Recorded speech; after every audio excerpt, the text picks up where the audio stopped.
நிறுத்து. நீ என்ன பெண்ணா பிசாசா? குழந்தை என்ன குற்றம் செய்தது?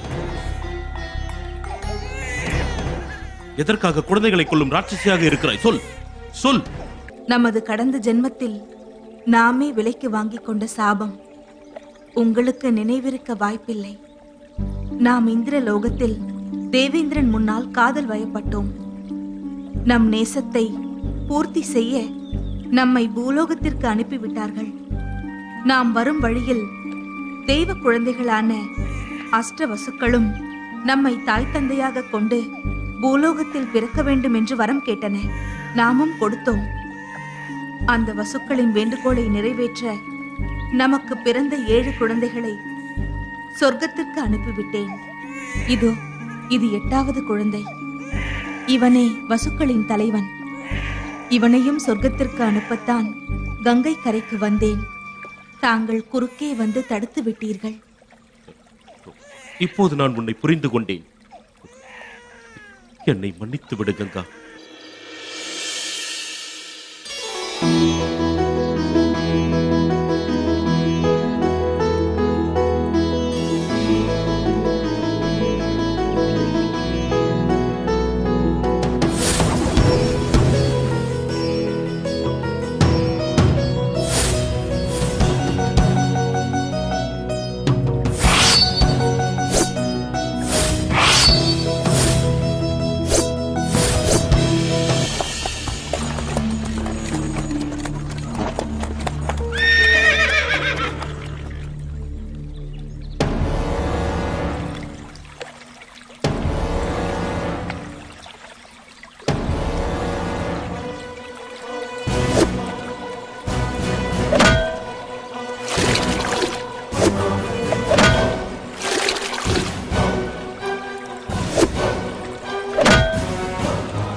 ஆற்றின் குறுக்கே அணையை கட்டுகிறேன். அதை உடைக்க நீ யார்? நான் வானத்தின் மகன், பூமியின் புத்திரன். இந்த நதியை விடுதலை செய்ய வந்திருக்கிறேன். என்னையா எதிர்த்து பேசுகிறாய்?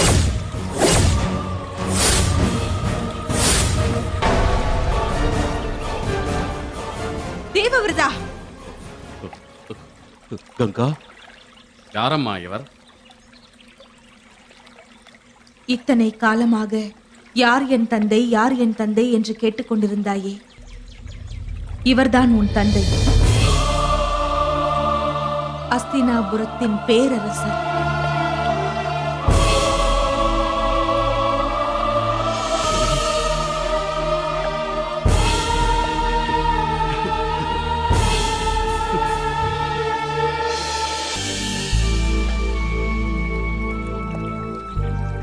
இவன்தானா நாம் பெற்றெடுத்த பிள்ளை? உங்களை பிரிந்த இந்த பாவி 18 ஆண்டுகளாக நடைபெணமாக திரிந்தேன். இன்றுதான் இந்த தேகத்திற்கு உயிர் வந்தது. இத்தனை காலம் தவம் கிடந்த என் தந்தையிடமா நான் போரிட துணிந்தேன். என்னை மன்னித்து விடுங்கள் தந்தை. தேவவிரதா, மன்னித்து விடுங்கள்.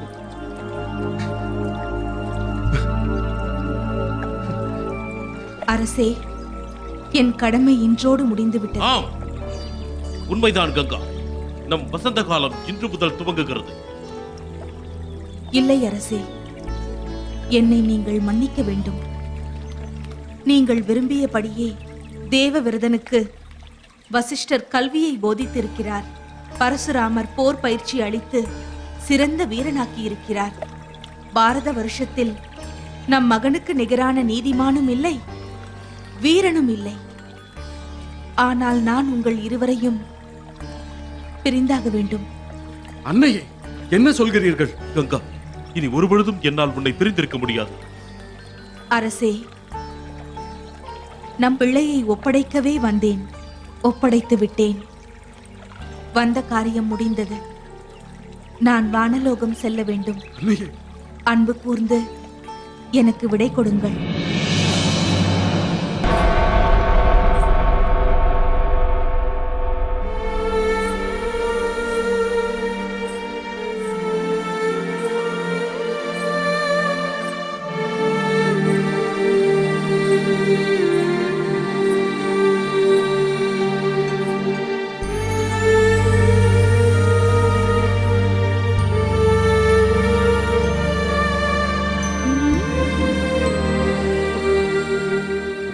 சத்தியவதி. ஆஹா ஆஹா, என் தந்தையின் முகத்தில் இத்தனை மகிழ்ச்சியை கண்டு எத்தனை நாட்கள் ஆகிறது. தந்தையே, உங்களின் இந்த மகிழ்ச்சிக்கு எந்த விலையையும் தர நான் தயாராக இருக்கிறேன். இப்பொழுதுதான் தாங்கள் அஸ்தினாபுரத்தின் சக்கரவர்த்தியாக கம்பீரமாக இருக்கிறீர்கள். இக்கணம் முதல் நீங்கள் விரும்பிய இவர்தான் என் தாய். நீங்கள் இருவரும் என்னை ஆசீர்வதியுங்கள்.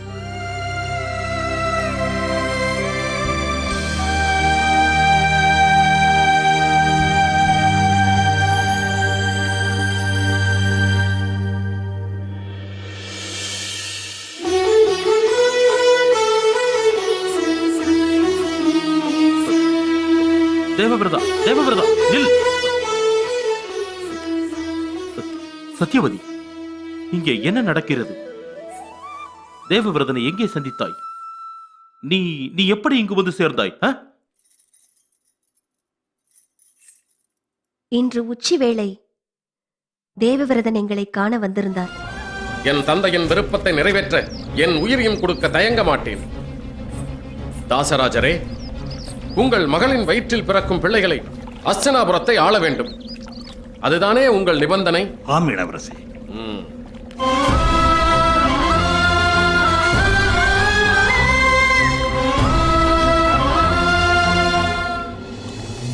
தேவர்களே, மகாமுனிகளே, இதோ என் சபதத்தை கேளுங்கள்.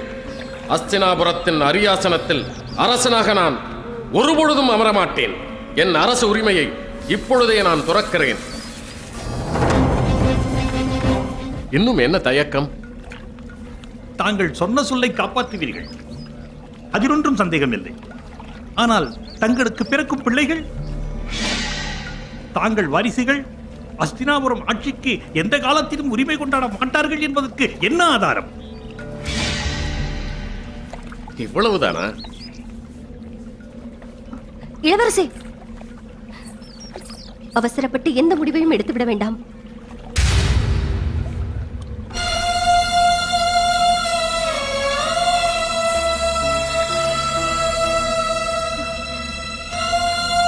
இளவரசே,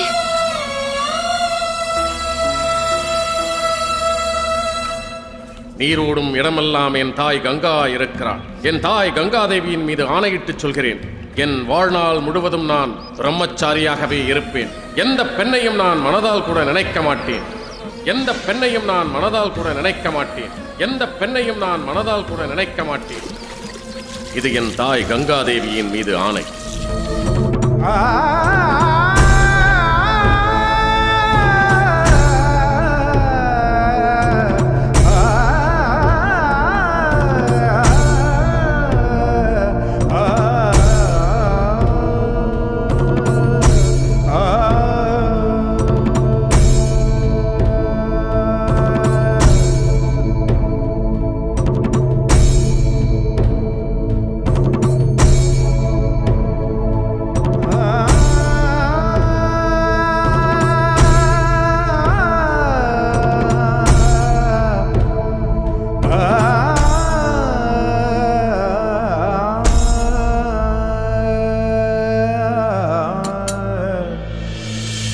யாரும் செய்ய துணியாத மாபெரும் தியாகத்தை செய்ததால் இன்று முதல் உன் பெயர் தேவவிரதன் இல்லை, பீஷ்மர்.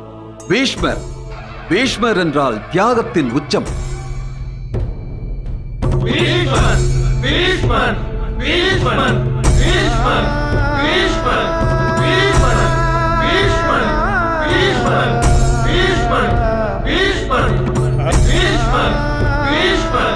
பீஷ்மர், பீஷ்மர், பீஷ்மர், பீஷ்மர்.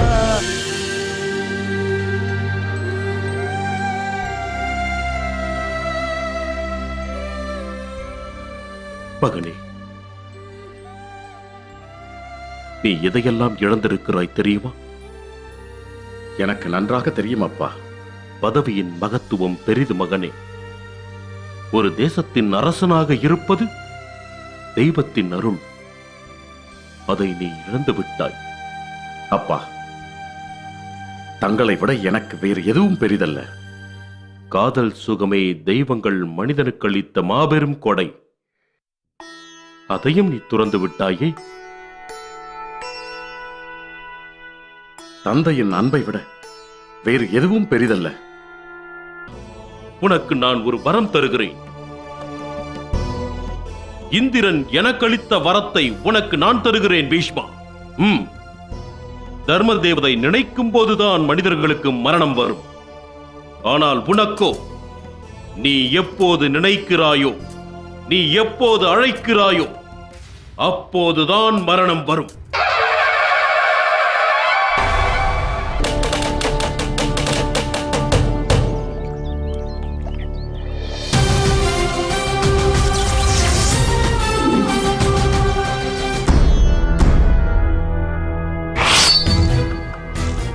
அத்தினாபுர சக்கரவர்த்தியின் மீது குற்றம் சுமத்த உங்களுக்கு எப்படி துணிவு வந்தது? பிதாமகரே, உங்கள் வீரத்தை பற்றி இந்த உலகத்திற்கே தெரியும்.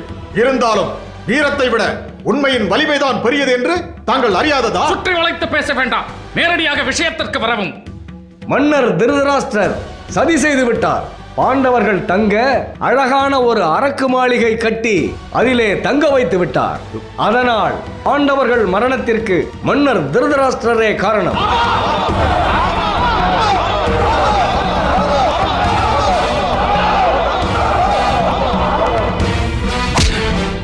மன்னர் தான் அரக்கு மாளிகை கட்ட உத்தரவிட்டார் என்பது உனக்கு எப்படி தெரியும்? அந்த சதியிலே மன்னருக்கும் பங்கு உண்டு என்பதை உன்னால் நிரூபிக்க முடியுமா? அப்படி சாட்சி இருந்தால் சபையிலே கொண்டு வந்து நிறுத்து.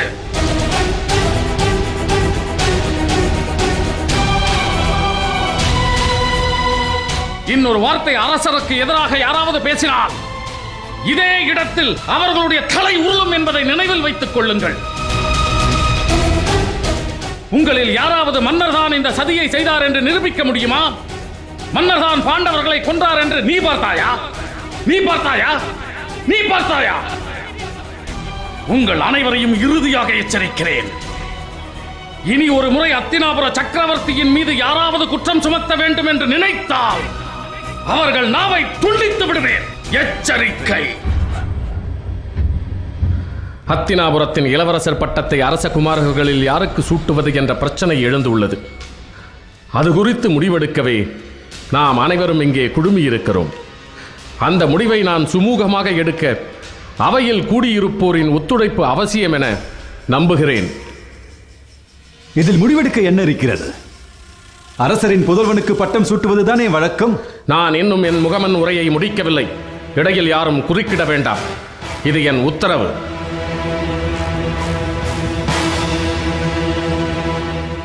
அத்தினாபுர சாம்ராஜ்யத்தின் பெருமையை அடியேன் சொல்லி அவையோர் அறிய வேண்டிய அவசியமில்லை. பாண்டவர்களே, கௌரவர்களே, உங்களிடம் இந்த பீஷ்மன் கேட்கின்றான். உங்களில் யார் இந்த அத்தினாபுரத்தை காத்து நிற்கப் போகிறீர்கள்? உங்கள் இருவரில் யார் அத்தினாபுர சாம்ராஜ்யத்தை தியாகம் செய்ய போகிறீர்கள்? அரசன் நாட்டை மட்டுமே ஆளுவான். தியாகி வரலாற்றையே ஆளும் சக்தி உடையவன்.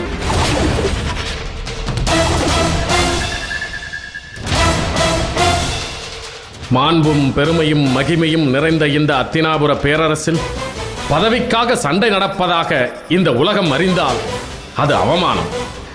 திருதராஷ்டிரனும் பாண்டுவும் ஒற்றுமைக்கு உதாரணமாக வாழ்ந்தார்கள். அவர்களின் புத்திரர்களான தாங்களும் அவர்கள் வழி நடப்பீர்கள் என்று நம்புகிறேன். இந்த அத்தினாபுரத்தின் சக்கரவர்த்தியாக பட்டம் சூட்டப்பட்டது என் கணவர் பாண்டு மாமன்னருக்கே. சத்திரிய தர்மப்படி அந்த பதவி என் புத்திரன் தர்மனுக்கே வந்து சேர வேண்டும். ஆகவே தர்மனுக்கே முடிசூட்ட வேண்டும் என்பதே என் கருத்து, என் கோரிக்கை.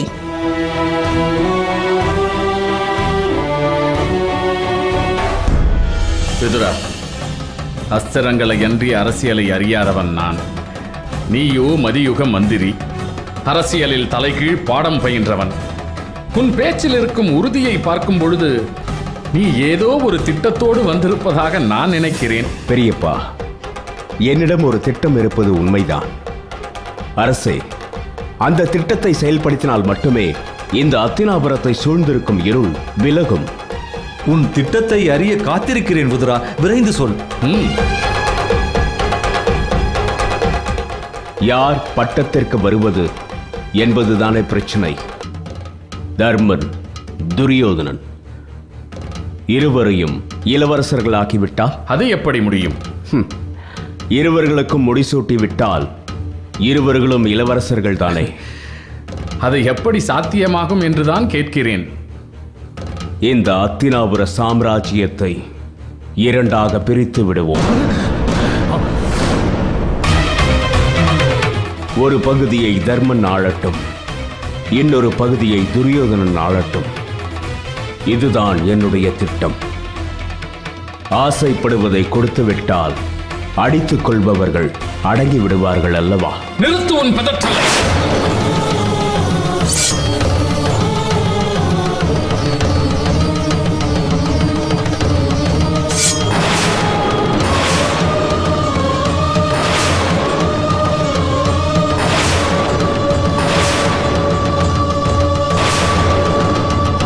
என் உயிர் மூச்சு இருக்கும் வரை இந்த அத்தினாபுரத்தை பிரிக்க மாட்டேன் என்று சாந்தனு மகாராஜாவுக்கு சத்தியம் பண்ணி கொடுத்தவன் இந்த பீஷ்மன். உன்னை தவிர வேறு யாரேனும் இந்த அத்தினாபுரத்தை பிரிப்பேன் என்று கூறியிருந்தால் அந்த கணமே அவன் தலையை துண்டாக்கி இருப்பேன். இந்த அத்தினாபுரத்தை யாராலும் துண்டாட முடியாது, இது உறுதி.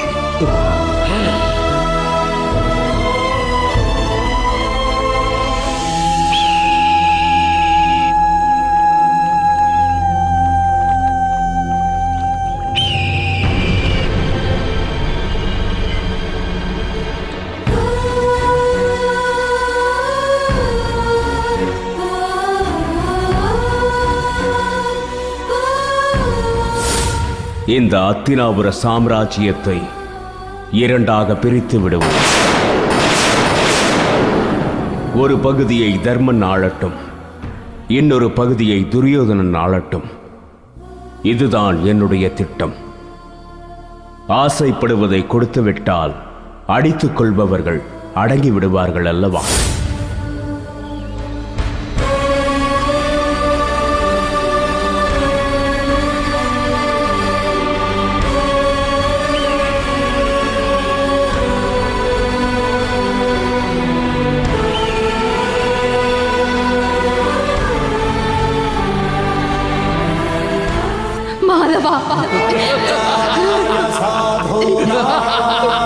மாய கண்ணா, கோபாலா, கிருஷ்ணா,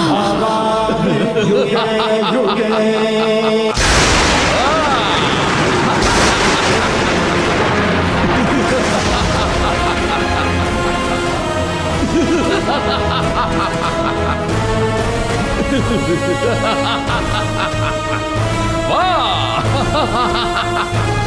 ஓ.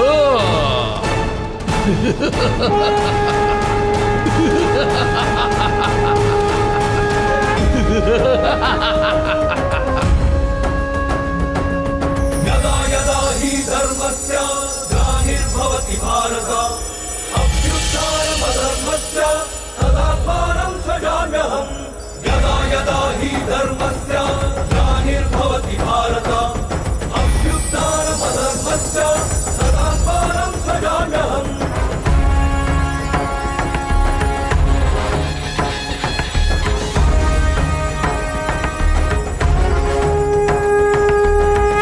ஆதியும் நீயே அந்தமும் நீயே புண்ணிய பூமியை காக்க வந்தாயே. நீதியும் நீயே ஜோதியும் நீயே. யதா யதா ஹி தர்மஸ்ய க்லானிர்பவதி பாரத அப்யுத்ഥാനமதர்மஸ்ய ததாத்மானம் சஜாம்யஹம்.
பெரும் குழப்பம்.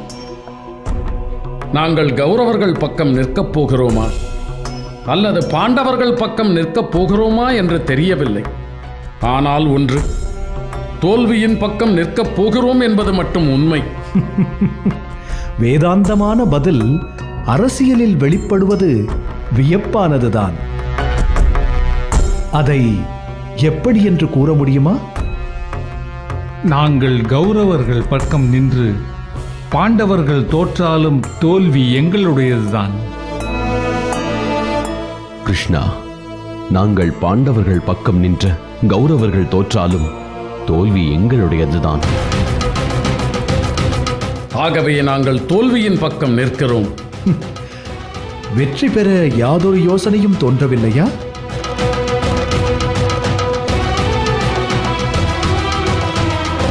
கிருஷ்ணா, உன் கேள்வியே விந்தையாக இருக்கிறது. இப்பொழுது யார் பக்கம் நிற்கப் போகிறோமா என்பதுதான் கேள்வி, யாருக்கு வெற்றி என்பது அல்ல.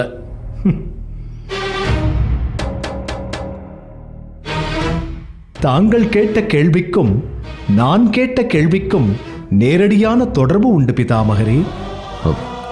விளங்கவில்லை கிருஷ்ணா. சரி, என் கேள்விக்கு பதில் கூறுங்கள். போரில் வெற்றி பெற விரும்புகிறீர்களா இல்லை தோல்வி பெற விரும்புகிறீர்களா? இது என்ன கேள்வி? எந்த சத்திரியனும் போரில் வெற்றி பெறதானே விரும்புவான். அந்த வெற்றி தர்மத்தின் வெற்றியாக இருக்க வேண்டும் அல்லவா?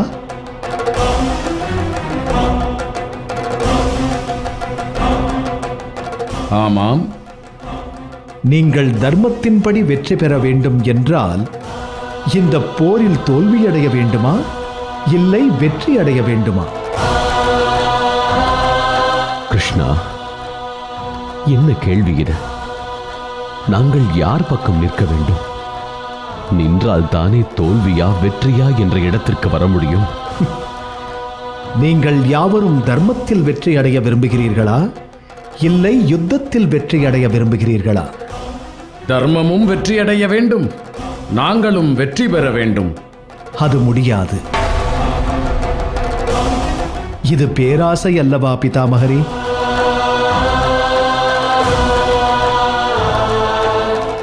உலகத்தின் பழிச்சொல்லிலிருந்து தப்பிக்கவே நீங்கள் இங்கு வந்து நிற்கின்றீர்கள். நீங்கள் எந்த பக்கம் நின்றாலும் பழிச்சொல் உங்களை துரத்தும். ஏனென்றால் அதர்மத்தின் பக்கம் நின்று தர்மத்தின் வாழ்வை கற்பனையில் ரசித்தவர்கள் நீங்கள். கற்பனை என்றும் உண்மையாகிவிடாது. மானின் மீது புலி இரக்கம் கொண்டால் காடு வாழாது. மான் புல்லை உண்பதும் புலி மானை உண்பதும் காட்டின் நீதி. காட்டுக்குள் சென்றுவிட்டால் காட்டின் நியதிக்கு நாம் கட்டுப்பட்டே தீர வேண்டும். அத்தினாபுரம் என்னும் காட்டின் நீதிக்கு நீங்கள் கட்டுப்பட்டுள்ளீர்களா இல்லையா? கட்டுப்படுவதைத் தவிர வேறு வழியே இல்லையே. உங்கள் நீதி எது என்பதில் நீங்கள் தெளிவாக இருக்கும்போது குழப்பம் எதற்கு? விளக்கம் பெற வந்து குழம்பி நிற்கிறோம் கிருஷ்ணா. தர்மமோ அதர்மமோ, நாங்கள் எந்த இடத்தை போய் சேர வேண்டும் என்று நீதான் எங்களுக்கு வழிகாட்ட வேண்டும். ராவணன் செய்தது அதர்மம் என்று அவனது தம்பிகள் கும்பகர்ணனுக்கும் தெரியும், விபீஷணனுக்கும் தெரியும். கும்பகர்ணன் அண்ணனின் செயலே எனது தர்மம் என்றான். விபீஷணன் அதை அதர்மம் என்றான். அண்ணனுக்காக உயிரை துறந்தான் கும்பகர்ணன். தர்மத்தின் பெயரிலே அண்ணனை காட்டிக் கொடுத்தான் விபீஷணன். விபீஷணன் செய்தது தர்மம் என்றாலும் உலகம் அவனை தூற்றியது, கும்பகர்ணனை கொண்டாடியது. இது நாட்டின் நீதி. நீங்கள் தேர்ந்தெடுக்கப் போவது காட்டின் நீதியா நாட்டின் நீதியா என்பதை நீங்களே முடிவு செய்து கொள்ளுங்கள்.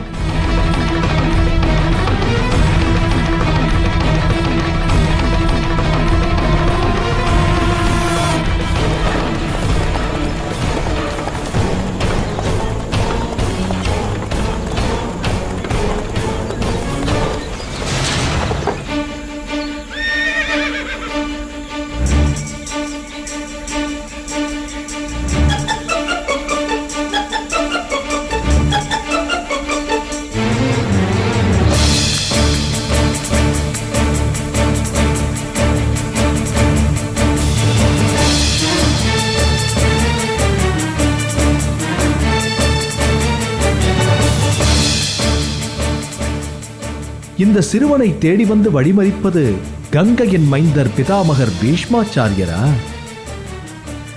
வியப்பிலும் வியப்பாக இருக்கிறது. என்ன விஷயம் பிதாமகரே? நான் வயதில் முதிர்ந்தவன்தான். வெகு நாட்களாக எனக்குள் ஒரு விஷயம் உறுத்திக் கொண்டே இருக்கிறது. இதற்கு பிறகு உன்னிடம் கேட்பதற்கு சந்தர்ப்பம் அமையுமா அமையாதா என்று தெரியவில்லை. உன்னிடம் நான் ஒரு கேள்வி கேட்க வேண்டும். கேள்வியா?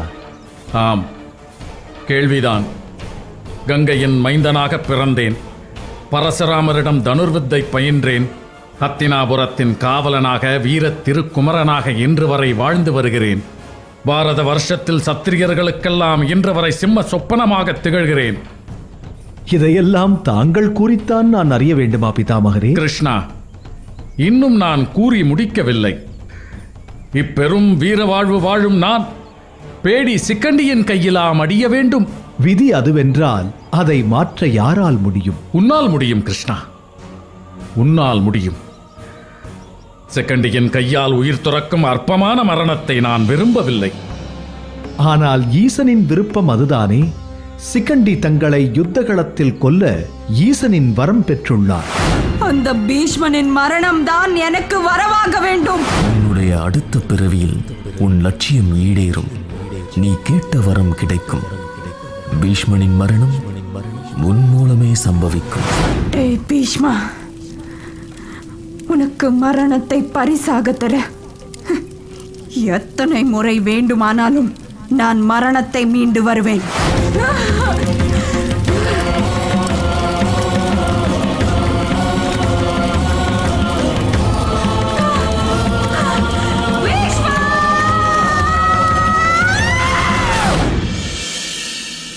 இந்த மாலையை யார் அணிகிறார்களோ அவரே பீஷ்மரை கொல்வார். இந்த மாலையை நானே அணிய வேண்டும். அந்த ஆணவக்காரன் பீஷ்மனை நானே அழிக்க வேண்டும் என்றுதான் அன்று யாரும் அணியவில்லை போலும். இல்லை இல்லை, இந்த வரத்தை பொய்யாக்க வேண்டும். நான் பீமனின் கதையாலேயோ இல்லை அர்ஜுனனின் அம்பாலையோ வீரமரணத்தை தழுவ விரும்புகிறேன். அது நடக்காது. சிக்கண்டியே தங்களை யுத்தகளத்தில் எதிர்கொள்வாள். வேண்டாம் வேண்டாம் கிருஷ்ணா, இப்படி ஒரு அற்ப மரணம் எனக்கு வேண்டாம். யுத்த காலத்திலே ஒரு வேடியின் கையால் பீஷ்மன் மாண்டான் என்ற அவப்பெயர் எனக்கு வேண்டாம். வேண்டுமென்றால் யுத்த காலத்திலே நீ என் உடலை துண்டாடு. என் மரணத்தை நான் மகிழ்ச்சியோடு தழுவிக் கொள்கிறேன். நான் குருக்ஷேத்திர யுத்தத்தில் ஆயுதம் ஏந்துவதில்லை என்று சபதம் பூண்டிருக்கிறேன். கிருஷ்ணா, உன்னுடைய சபதத்தை பொய்யாக்குகின்றேன். குருஷேத்திர யுத்தத்தில் உன்னை ஆயுதம் தாங்க வைக்கிறேன். இது என் அன்னை கங்காதேவியின் மீது ஆணை.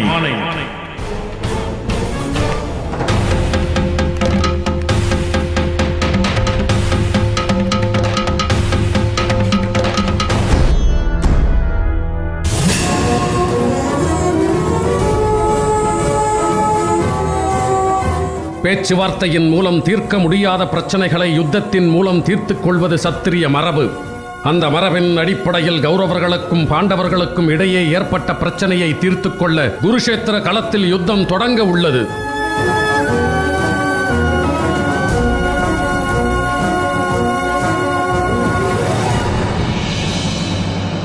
ஹத்தினாபுரத்தின் அரசன் திருதராஷ்டிரரின் புத்திரர்கள் கௌரவ சேனைக்கும், பாண்டு சக்கரவர்த்தியின் புத்திரர்கள் பாண்டவ சேனைக்கும் குருஷேத்திர பூமியில் மார்கழி மாதம் மோஷத ஏகாதேசி அன்று வளர்வரை 11ஆம் நாள் பாண்டவ கௌரவ யுத்தம் தொடங்கும்.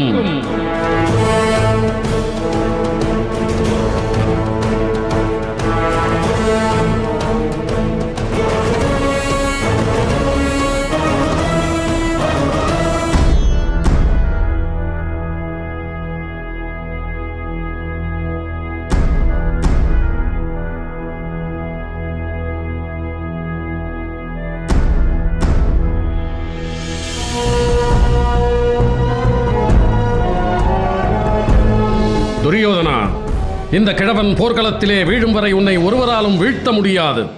போர்க்களத்திலே அந்த ஈசனே என்னை எதிர்த்து சமர் புரிந்தாலும் அதற்கும் அஞ்சேன். ஆனால் ஒரே ஒரு நிபந்தனை. என்ன நிபந்தனை தாத்தா? யுத்த களத்தில் பாண்டவர்களை மட்டும் நான் கொல்ல மாட்டேன்.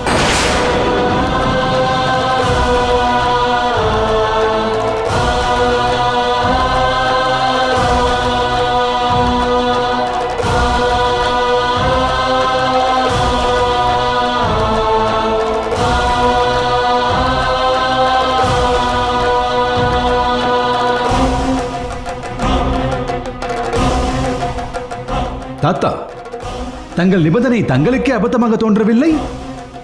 போர்க்களத்தில் சத்துருக்களை கொல்வதே சத்திரியனுக்கு அழகு. அதிலும் தாங்கள் ஒரு தளபதி. அப்படி இருக்க சத்துருக்களை கொல்ல மாட்டேன் என்று கூறுவதன் பொருள் என்ன?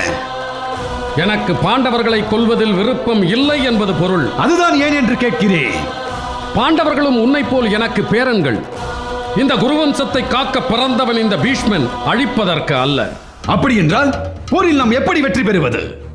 தளபதி என தாங்களே பாண்டவர்களை கொல்ல மறுத்தால் வெற்றி நமக்கு எப்படி சாத்தியமாகும்? நான் தானே பாண்டவர்களை கொல்ல மாட்டேன் என்று கூறினேன். உன்னையோ மற்றவர்களையோ பாண்டவர்களை கொல்லக்கூடாது என்று உத்தரவு போடவில்லையே, உன் கைகளை கட்டி போடவில்லையே. பாண்டவர்களை கொன்றுதான் அவர்களை நீ வெல்ல வேண்டும் என்று நினைத்தால் அந்த காரியத்தை நீயே செய்து கொள். தாத்தா, துரியோதனா,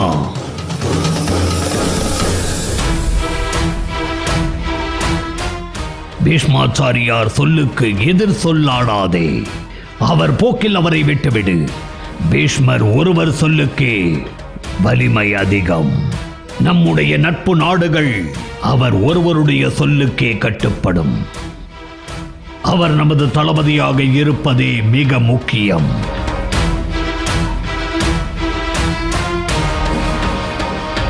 தாத்தா, ஏதோ பாண்டவர்கள் மீது இருந்த வன்மத்தினால் அப்படி பேசிவிட்டேன். தாங்களே கௌரவ சேனைகளின் தளபதியாக இருந்து எங்களை வெற்றி பாதைக்கு அழைத்து செல்ல வேண்டும்.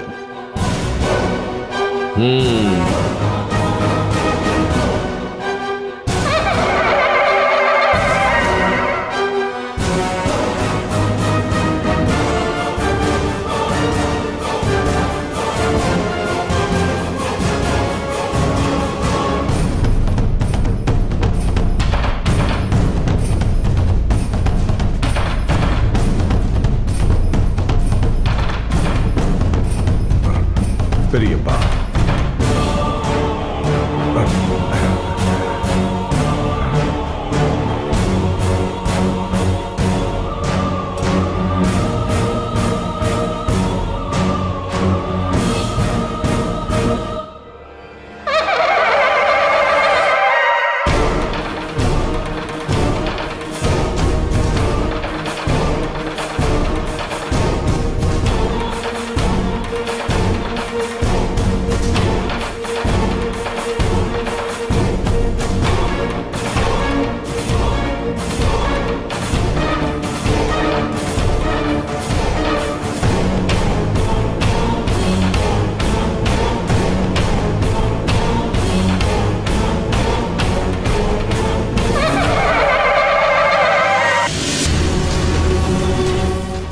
சகுனி,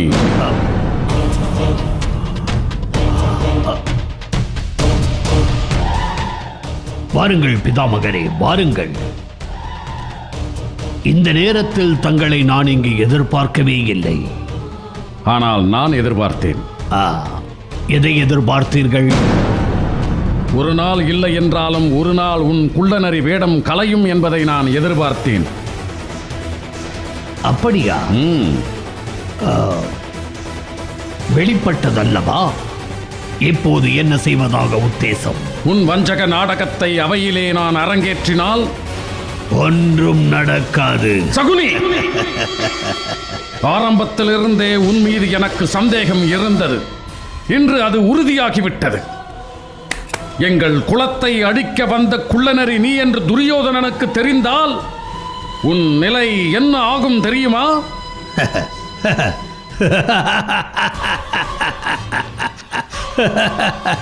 பிதாமகரே, துரியோதனன் என்ன?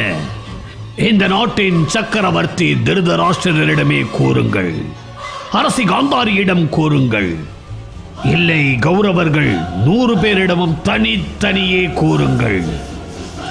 தாங்கள் நினைப்பது போல் ஒன்றும் நடக்காது.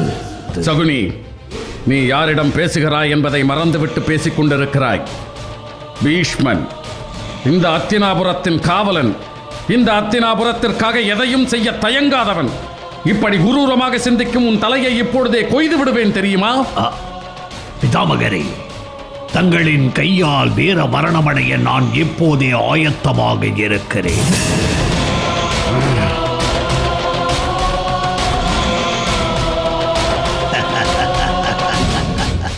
உங்களுக்கும் எனக்கும் உள்ள விரோதம் என் நலம் சார்ந்தது அல்ல, துரியோதனனின் நலம் சார்ந்தது. என் தலையை சீவுங்கள் பிதாமகரே.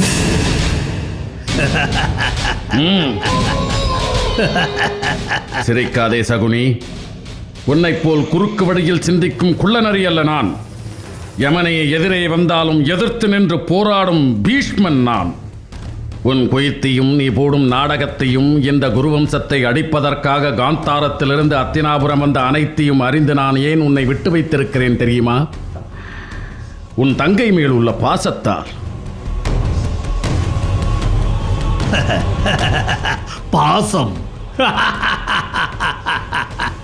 சிரிக்காதே.